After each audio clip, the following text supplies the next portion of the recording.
Hello, everybody, and welcome to another My Music. Today, I'm going to be joined by the Deep Blue. First, though, we're going to have a little video, and then when we come back, we're all going to have a little sing together. Let's see how that happens.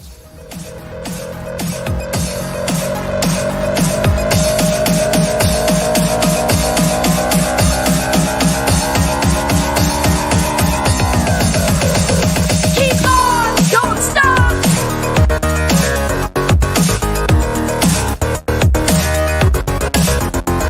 Keep on, don't stop.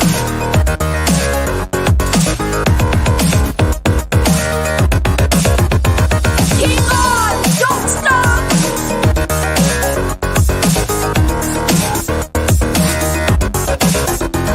Keep on, don't stop. Oh, it's good to see the audience numbers going up as we go live. Thanks to everyone who is watching. I hope you're having a lovely afternoon if you're watching live. If you're listening back to this or watching it back, or wherever you are, you're most welcome. The Deep Blue, thank you so much for joining me. And you said that shortly after this, you've got to go off and do a little bit of a singing gig. So it's important, isn't it, before you do any singing, to warm up. So have you been warming up this morning? I just need to make sure that we're not going to have an injury here. We have actually. We've been singing all day, really, haven't we? We've So been far. singing since 10 a.m. Yes, we are going on tour next weekend. I should say I'm Niamh. I'm Katie. This is Katie, and there are four of us. We've got Georgia, another singer and the guitarist, and Sophie, our drummer. And they say hi. But we were in rehearsal with them. We've got tour next week, and we're really excited to go on tour. We just want to fine tune all the vocals. So we do some vocal warm-ups, but generally I think we just focus on blend. The three-part harmony blend is VIP. Takes a while to get to. It's just like constant practice to get the blend really as solid as it can be. And those harmonies as close as they possibly can be as well.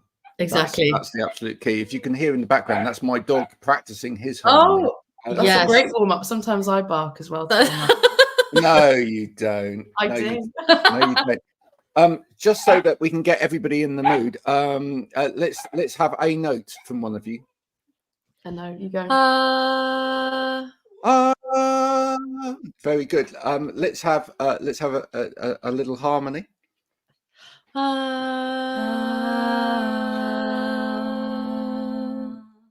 Beautiful.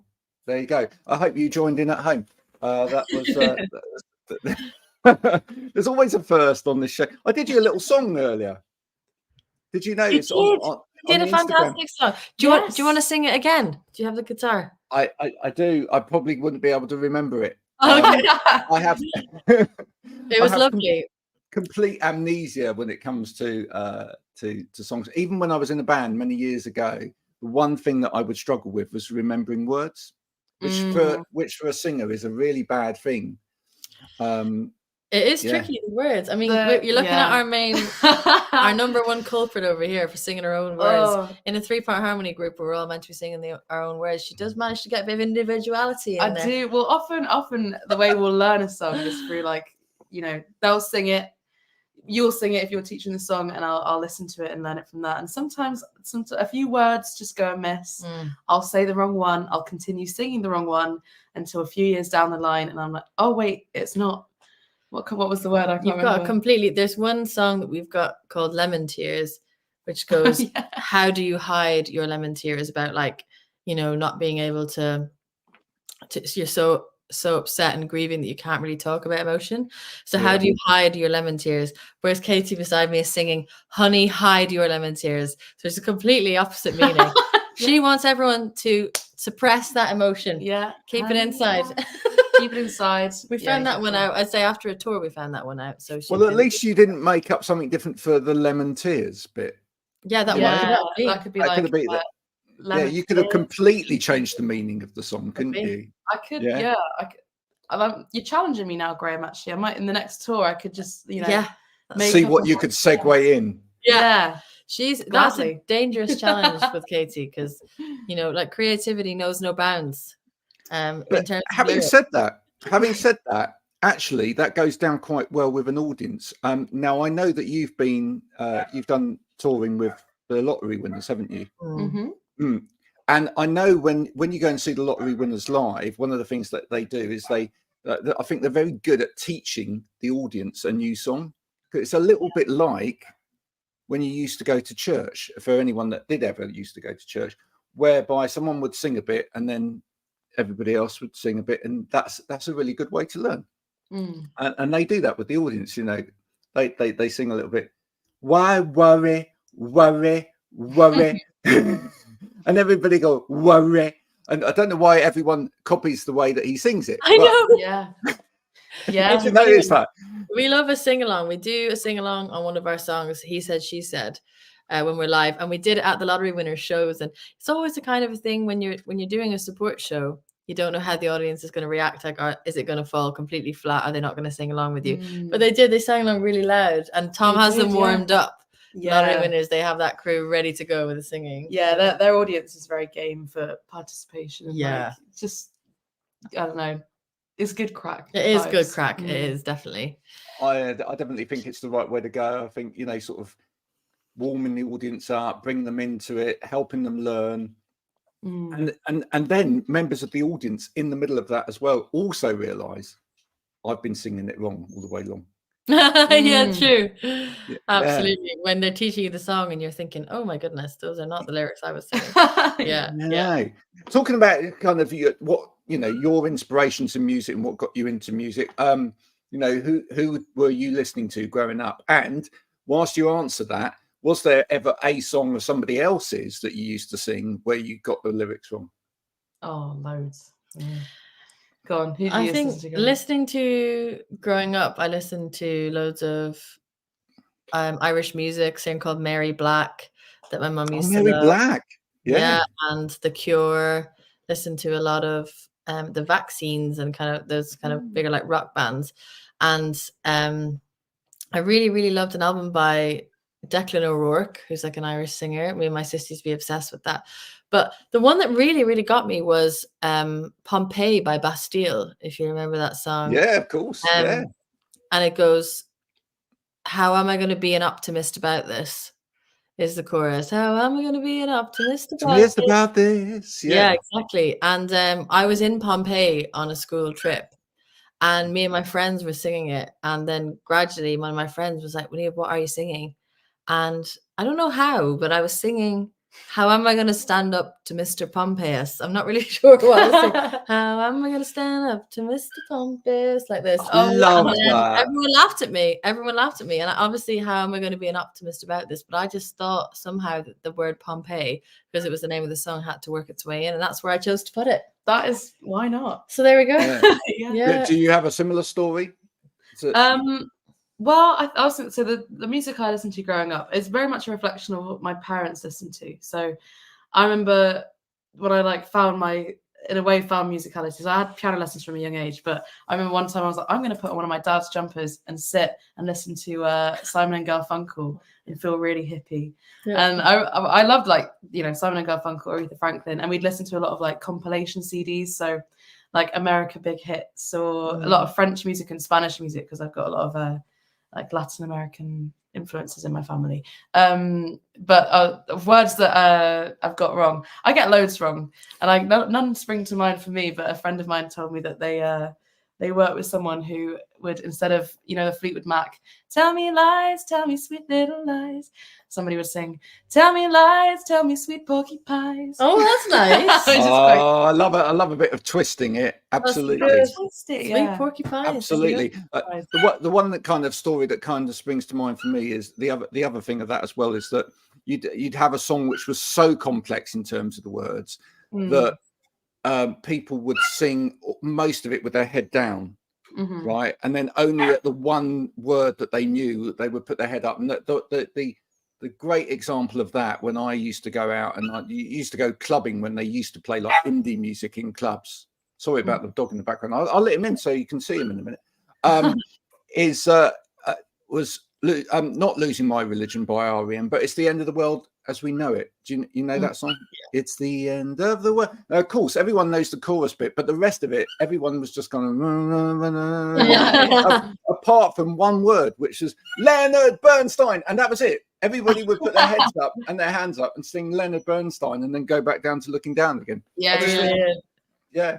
You should look out for that at gigs when you're playing and looking into the crowd. There will be like this one bit of the song that everybody knows, and then they're like, oh, and then they go back down to their feet. Would you like to see the dog?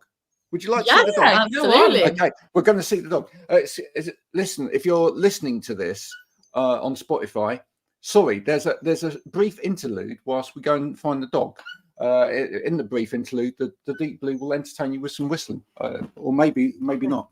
Well, I think maybe we should try and guess what the dog is from its bark. I'm thinking Dalmatian is out of the question. I'm thinking St. Bernard is out of the question. St. Bernard's out. Oh, it's a sassy dog. Always gets the same reaction. Always gets the same reaction. There he is. Gorgeous. Wow. Say hello. Beautiful eyes. Hello. What's the name? See, that was worthwhile, wasn't it? Yeah. What's the name of the dog? The name that, well, that's a really interesting point. So the name of the dog is Trooper. Oh. Okay, and Trooper is actually named after a beer, which is named after a song. So it's, there's a musical connection there. Very nice. Right, Lovely. Yeah. okay. So yeah, Trooper's named after the Iron Maiden based beer Trooper. Not for any particular reason Not other than No. Oh yeah, Super Trooper. ABBA. well, we're massive ABBA fans in the house as well. But it was literally that's before I gave up the alcohol. But we had a bottle of that in the house. That's what I was drinking whilst we were deciding what the dog's name was. Right. And I looked at the bottle and went Trooper, and everyone went, "That's a good name." So There you go. it's stuck, and it seems to work. For him. Yeah. How did you meet? How did you get started? So Georgia and I, the guitarist, we wrote a set of songs in the first lockdown because we wanted to kind of have like a project that was more like indie, upbeat, but we really love 3-part harmony singing because we'd done that before and we've been doing that for quite a few years, singing together. And I had heard Katie singing at an opera workshop a couple of years beforehand, and we were singing in a choral group together, and I loved her voice. And she had jokingly said to me once, "Oh, I would really love to be in a band with you guys." And then we just thought, well, why are we not doing it? Let's do it. And we met up with Katie for a rehearsal, and the blend was really nice. So we thought, let's go for it. We found a female drummer, and she's amazing. And then the Deep Blue was born in lockdown, which is a weird time to start a band, but we did our first gig on the 1st of July 2021, and that it's kind of grown from there, really, isn't it? Yeah. I know. I sowed the seeds when I first said. Yes, you did. How do you find it out there as an all-female band? I mean, we're seeing at the moment. I mean, this is the week of weeks, right? I mean, we've just got obviously a massive now female band just being launched onto the market. Their album out today, The Last Dinner Party, etc. Some people saying, and I'm interested to know your opinion on that. Some people saying, "Oh, they're a bit of a record plant band. They've kind of, maybe had a bit of a hand up and whatever." And I wonder actually whether that would have been levied at them if they were a male band, etc. How do you find it out there? Absolutely, I think they are. I think the more all-female bands, the better. We're definitely of that opinion. I think it's amazing, but they're obviously they have a lot of support behind them. But there are so many bands that have huge amounts of support behind them. I just think that the really steep rise in fame, what they're doing is always going to make people ask questions. But I think if people are really enjoying what they're doing, and we played a festival with them this summer, and we played Why Not Festival. And it's really cool. Their music is cool. I'm excited to hear the album. I just think people don't ask questions about things that maybe they should be asking questions about. But if it's an all-female band that suddenly shoots to stardom, then definitely eyebrows are going to be raised. Yeah, which is a bit very quickly. Yeah, it was nice because I remember actually speaking. Well, they were in their buggy on the way to wherever they were on the way to, and I was like, "Well done, loved your gig," and they were really sweet and humble about. They're like, "Oh, thank you." It's just the girls doing their thing, and it's They sound great. I love their music. Yeah. Yeah, I Yeah. think so. I mean, I it's original and that's brilliant, and that's what we need, because there's been a lot of copycat music out there for quite a long time now, and it's nice that there's some originality coming through and people, are producing music with. I think actually what people are doing now is producing music both that's trying to be different, but also does wear its influences on its sleeve quite nicely as well, and you can hear the influences there. Do you feel that you do you wear your influences on your sleeve when it comes to your music? I think it's less conscious for me, perhaps, with writing, because it tends to be quite stream of consciousness.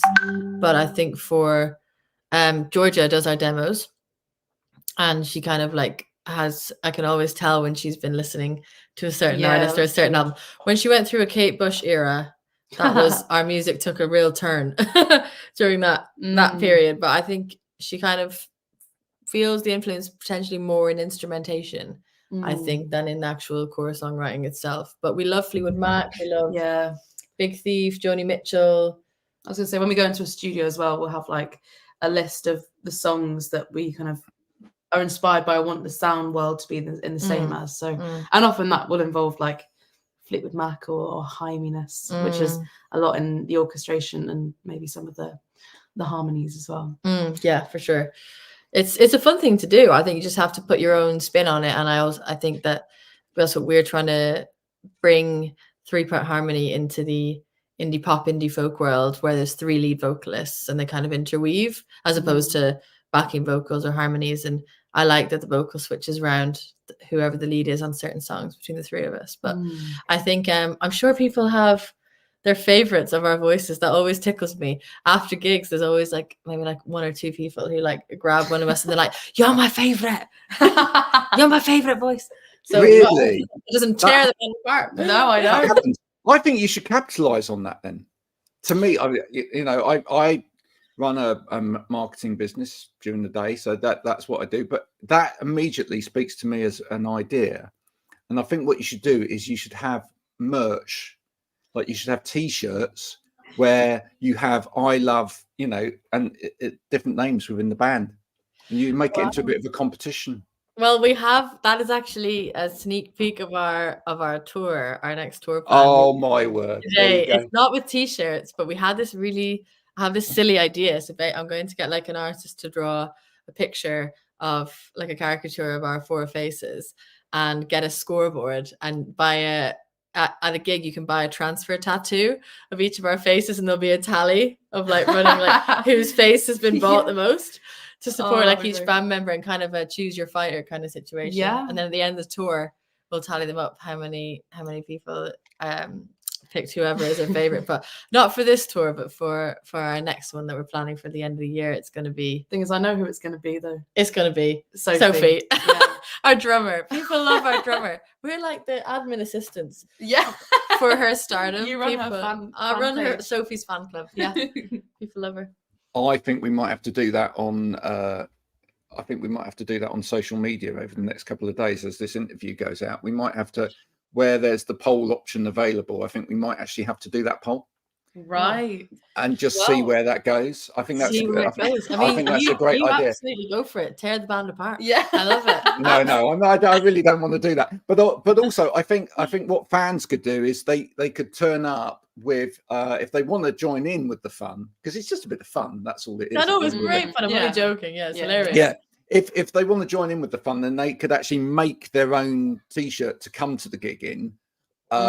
With a picture of whoever it is that they want to be the favorite within the band, and then they can wear that to the gig, and then they can leave with one of your T-shirts. So that's good, Yes. And that's the important thing. They have to leave with one of your T-shirts. Yeah. So they design their own T-shirt and they bring it, and then they buy one of our T-shirts. Is that what you think? Yeah, that's right. And then they've got the deep blue T-shirts. There we go. We can sign it. We can sign their T-shirts. Maybe if they make one, you'll sign it. Oh, You'll well, sign one definitely. of theirs. We've had some lovely things from fans over the last year and a half. Some lovely messages. People being like really kind. We know we've got a few people flying from Belgium and from Ireland for this tour that we've got going, which is amazing. People are really committed, but we have yet to do a t-shirt design situation. So maybe you'll inspire this in people, Graham. Maybe you'll get that going. Now, I spotted eagle-eyed that one of the places that you played in the past is the Greenbelt Festival. So yeah, we played Greenbelt, yeah. That's really interesting. I actually used to be a member of the Festival Radio Association who actually ran the radio at Greenbelt Festival. Right. Okay. Small world. What got you involved? What got you involved in what is essentially a Christian arts festival? Well, it was pretty bizarre because we didn't actually know at the time that we were booked that it was a Christian festival. And our booker put us forward for it in the lineup.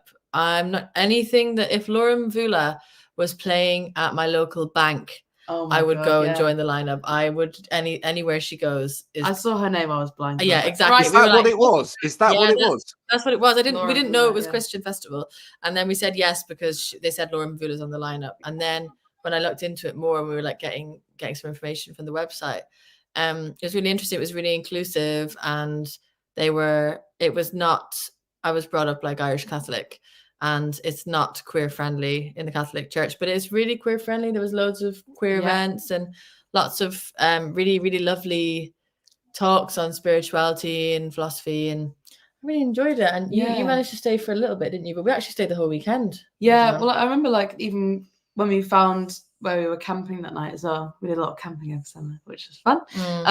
But like there were people up 24 hours to give coffee, tea and blankets, and it was just so wholesome.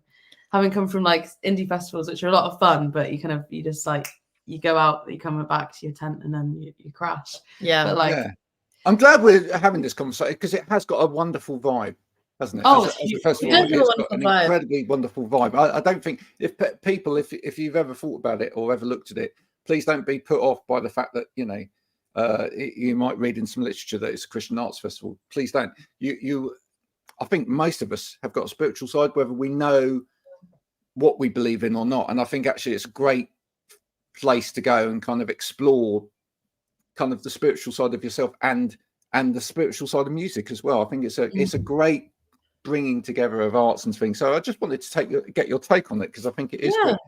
Absolutely. Yeah. The world is very, very small, right? Very, very small when you look at connections. So I'm going to give you a connection that just came out there. So you said it was mainly to do with Laura. And Laura, her musical director, this is going to blow your mind. Laura's musical director and drummer is a guy called Troy Miller. Did you know that? Yeah. Yes, we met them afterwards. They're lovely. Lovely. And Troy Miller was in a band with me when I was 14. Oh, wow, nice. That is a small world. It is a small world. And the first place we played as a band was Greenbelt. That's really nice. So he's played it in various different ways, I guess. Yeah, He played it. He played it age 10 playing drums on a bandstand.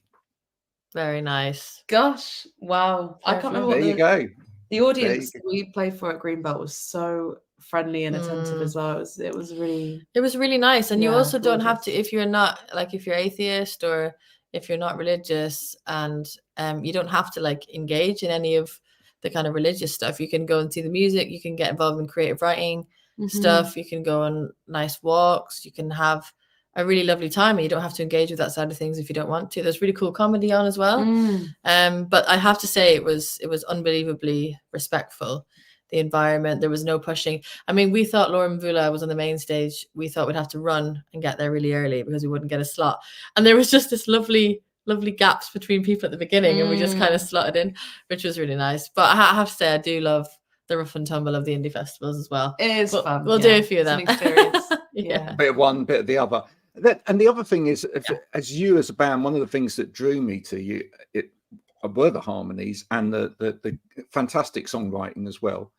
But I also think you kind of, you can probably bridge quite a lot of different audiences, which is really lovely. I mean, I could see you equally at home at something like Reading and, maybe Sigma Folk Festival. Would you feel that yourself? Yeah, definitely. I think that's something that we were really grateful for, that we have the balance of folk festivals. And we did play Sidmouth. We played the Sidmouth Fringe Folk Festival, which was awesome. And then we played main stage at Why Not, which is about as indie as it gets. And we really enjoyed both of them. I think we have the songs, like there's a good bridge between like a kind of more hardcore indie stuff and then like the really like it was called stripped back acoustic stuff as well. So it's, and also like it's nice for fans to, or people at festivals, to have a little moment of like relaxing acoustic moment in a set, because in an indie festival a lot of it is like, you know, full on the music for the whole festival. Yeah, that's true. It's a kind of it's a more chilled indie option, I guess, that has the harmonies in it. And we often get scheduled like that at those kind of bigger festivals. We played at Green Man, not this summer just gone, but the year before in 2022. And we were scheduled for 11:45 a.m. on the Sunday morning. And that was clearly a very intentional decision. And we did a kind of a relaxing 3/4 harmony set in the middle. We started with a few more upbeat, but the crowd were ready for some harmonies, I think. Oh, yeah. Soothe the hangover. Some sore heads, I think, were in that crowd. Yeah, I'd prefer to see you maybe sort of a bit later on in the day. I see you more as the sun goes down type. Oh, I think it would be great too. I think the good thing though is that we're versatile to do both kind of sets, which I really enjoy. And we have an evening with the Deep Blue set, which is just the acoustic stuff. It's acoustic hour.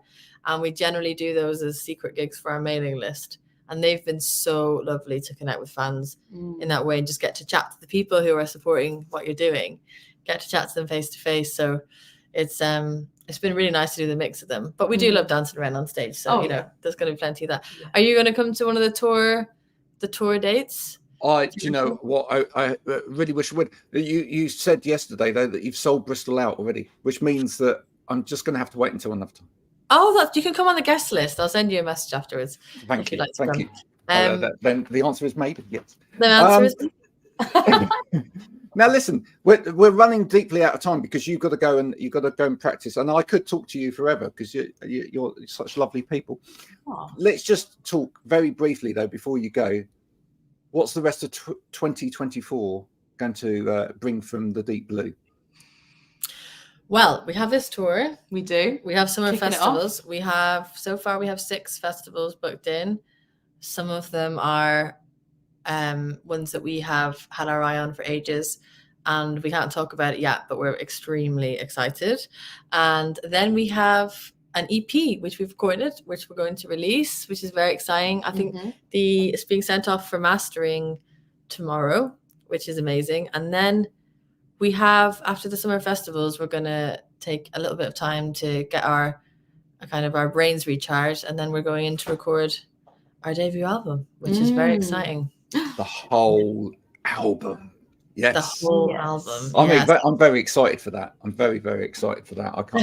I can't wait to hear the whole album. At the moment, you do have some music that people can actually buy, and some other bits and pieces as well. It's all on your website, isn't it? Yes, on the website and on Bandcamp, we've got 2 EPs and 3 singles out. So yes, it's all ready to go. It's all there if you want to listen to it. And this new stuff that's coming is a bit more chilled, isn't it? Yeah, it's going to be a nice little gear change. Yes. Similar vein, but much more chilled, and some heartfelt songs in there that we've been playing to audiences for a while, and they get a really good reaction. So that's juicy harmony. Some juicy harmony, yeah, that's true. The juice is real. Yeah, it is. Folks, thank you so much for coming on today. This has been the wonderful Deep Blue. If you enjoy your harmonies, then please, thank you, do check out their music and go to their website or Bandcamp and fill your boots. In fact, today is Bandcamp Friday. Yes, so this is the perfect day to buy at Bandcamp. I wrote about it this morning, actually. So do that. Go and check out and get rid of all of their stock now. So then cause them a massive problem. So they have to take it all down off the interweb. Absolutely, crash the site. Yeah. And we'll look forward to seeing the poll with the different band members that we're all going to take part in, and getting one of those lovely little transfers throughout the summer. You have to be at the gig for it to be part of it, you know. Not there, you lose out. If you're not there, can't get our face tattooed in your arm. Yeah. So very sad. That would I mean, and that will be the highlight of someone's summer. They probably won't wash for the rest of the summer. Oh, well, exactly. You'll probably get complaints that you're causing young ladies and gentlemen to not wash from mums and dads all over the country. Goodness. Folks, the wonderful Deep Blue. If you've enjoyed this talk today, please share it with your friends, your family, your dog, your cat. My dog's now disappeared off because, you know, after all of the attention, he's decided that the kitchen is better because there are titbits. If you have enjoyed this, thank you for being here. And we'll see you again soon with some more of my music. Thank you so much. Thanks, Graham. Thank you so much.